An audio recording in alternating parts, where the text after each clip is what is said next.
So I came across this post about how it's a blessing, how we don't.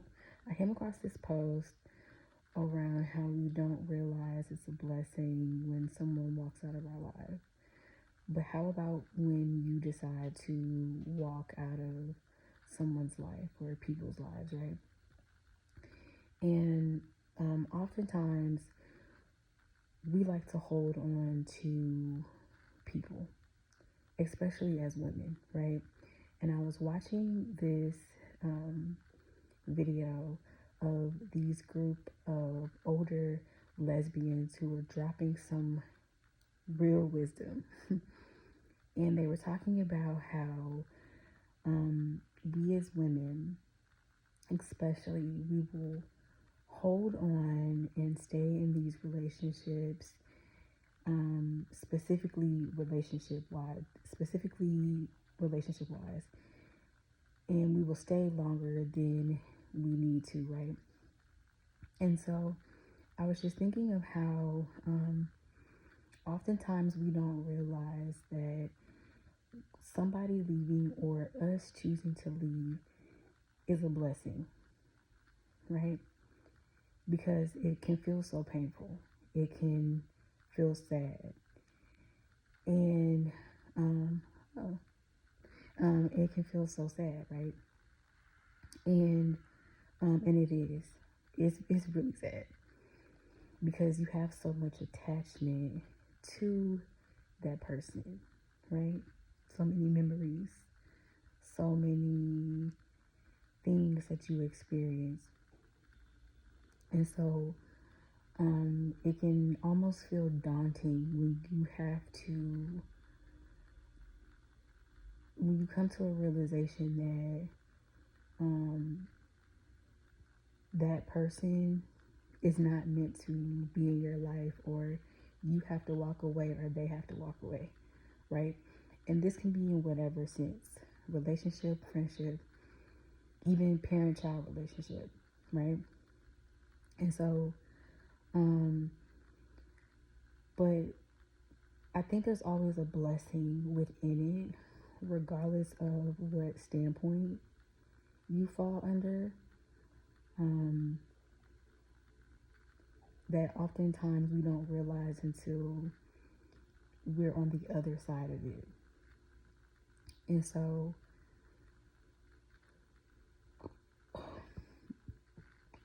excuse me. And so,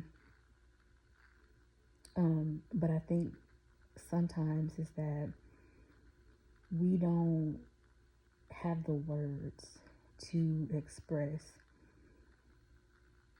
that we no longer want to stay in that situation.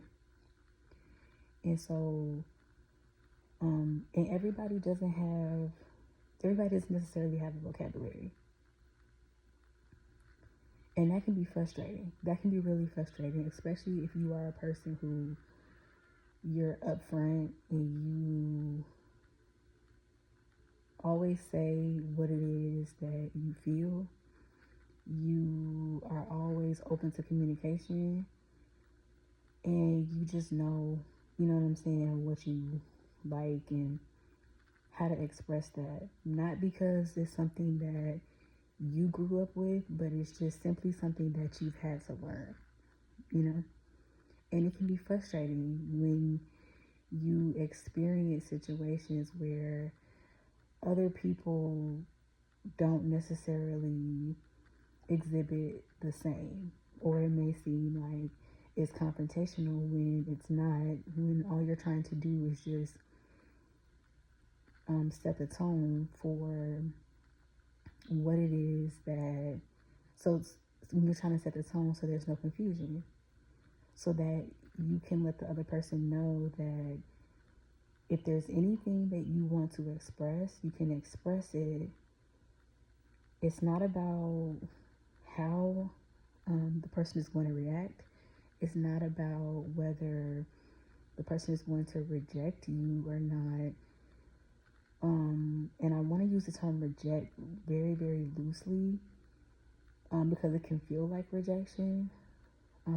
But it's not an or about protecting other people's feelings. You have to express how you feel so that everyone's on the same page. And so oftentimes what I've noticed is that there'll be this like one person will be like, if you feel this way, tell me. And so that, you know what I'm saying, so that we know, and this and that and other, so there's no confusion. And so oftentimes when someone walks away, or if you're the person that walks away,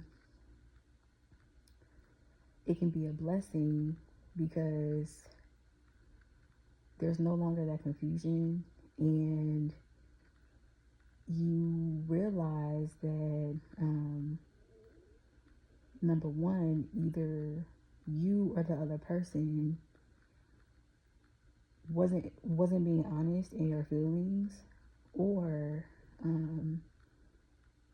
if you were the one that was being honest and the other person wasn't, you can now open yourself up to honesty and relationships that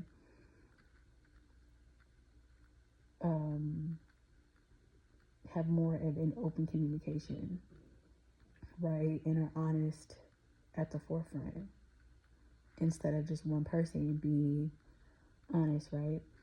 And so sometimes you don't see it until after the fact, right? Of how, but oftentimes too though, is that when you sit, you recognize how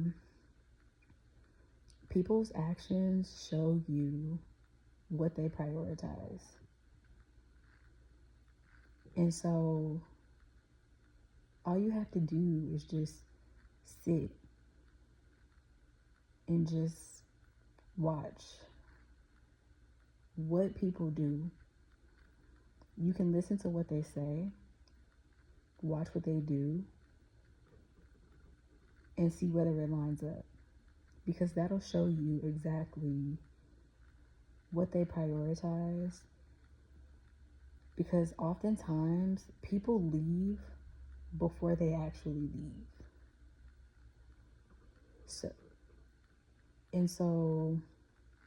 But also too, there's this weird thing where people will want to blame you for switching up when they've already switched up. And I've had this happen in my life. And it is the oddest thing. It's the oddest thing. But it's no judgment. It's no judgment, really. It's no judgment. And so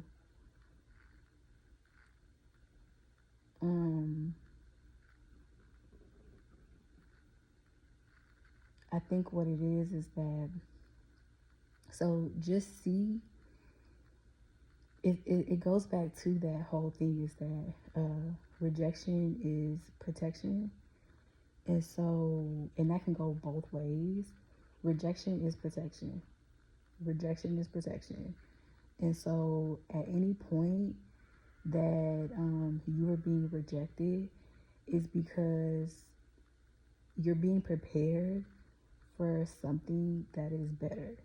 You know what you desire, you know what you want, and so you're being prepared for that specific thing to meet you and hold you, right? And so that's it. Like, that's it. Like, and so it can feel so painful and so sad, but just remember that you already know, you know what you want. And so whatever it is that hasn't been able to hold you is because it's not meeting your standard or meeting what it is that is supposed to meet you, right? And so, yeah. And so, I will also link that video down below because it's a really, really good video. Beautiful conversation with these beautiful women. And more to come. More to come. But yes.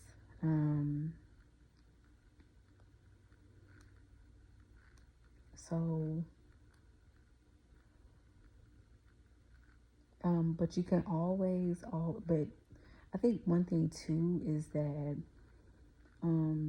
that I believe is that whenever you are leaving a situation or the other situation is leaving you, there always should be respect,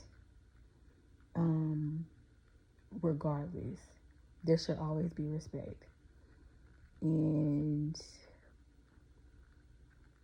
because I feel like when you're with somebody,